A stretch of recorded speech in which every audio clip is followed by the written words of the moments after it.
Hi guys. Ulan init ngayon guys kaya nabibitin yung pasok ng bentahan ko ngayong araw. Mahirap pagka ganito pag ulan init kasi imbis na dire-diretso yung mga customers, napipigilan silang pumunta sa mga tinda-tindahan para bumili.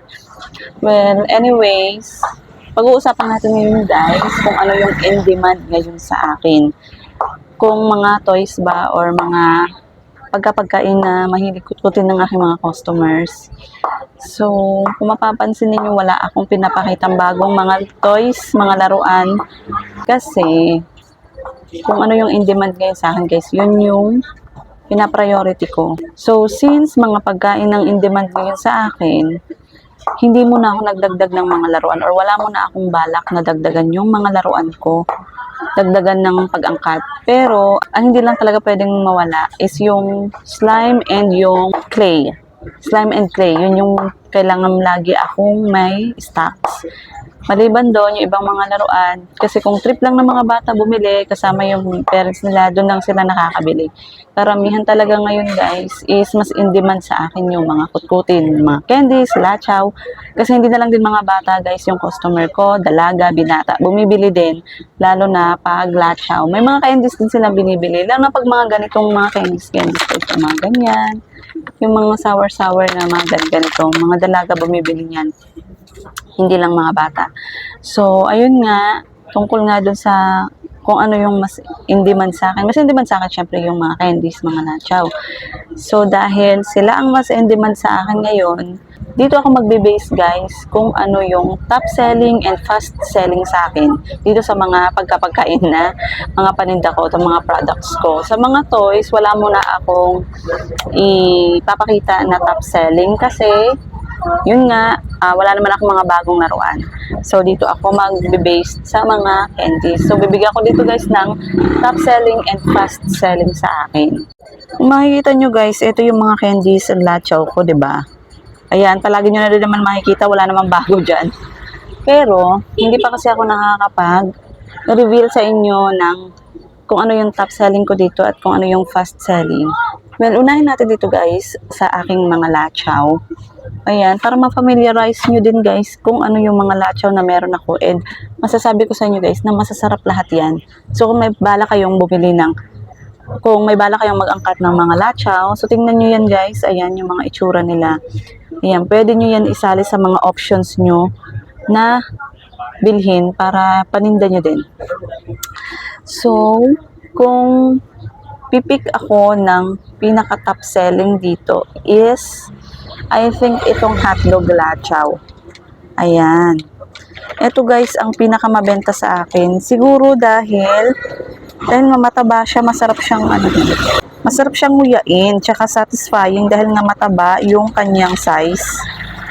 Para talagang hotdog yung kanyang laki. And balak kong kumain yan, mamaya titikman ko yan. Ayan. So, manamis-namis din yan guys, kaya ako nasabing masarap yan. Masarap lahat yan siya.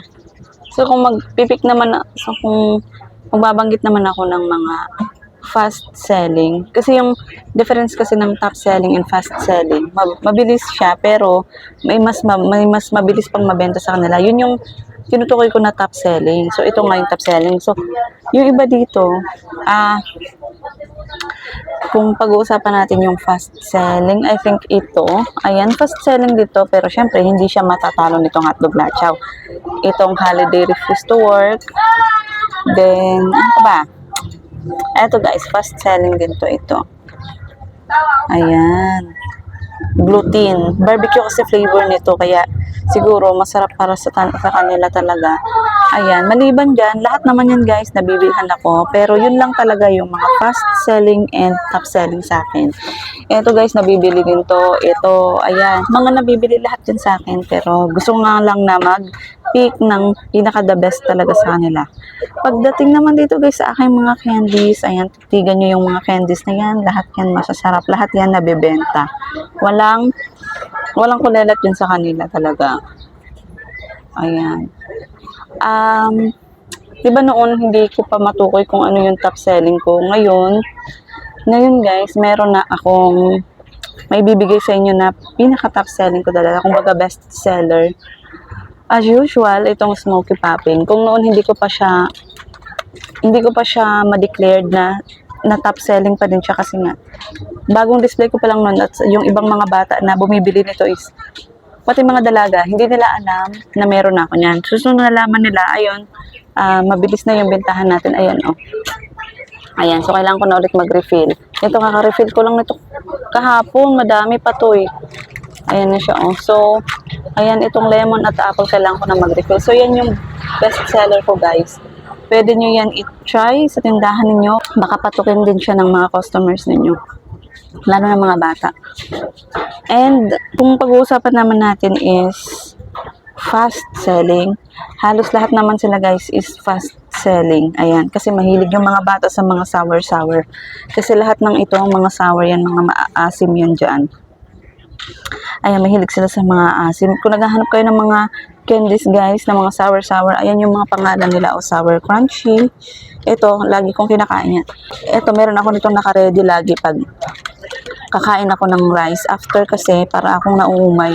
Ito yung kinakain ko, pampatanggal umay. Kasi pag natanggal yung asim nito, ang papalit is para siyang soda. Matamis, soda ang lasa. Kaya gusto, favorite ko to siya sa lahat. And then, ito meron ako ditong sour fruits. Maano din to siya. Yung mga maasim-asim. Ayan. Tapos ito, mga gami-gami. Ayan. Kung gusto nyo din, mag-try ng mga ganitong products, guys. I assure you na talagang magiging mabenta yan sa mga bata. So, ayun lang naman, guys. Para magkaroon kayo ng idea kung ano yung mga the best na candies ang i-try ninyo, pati mga lachaw. Kung gusto ninyong mag-try o magta-try pa lang kayo. So, bigyan ko lang kayo ng ideas. So, ayun lang, guys. Thank you so much. See you on my next video.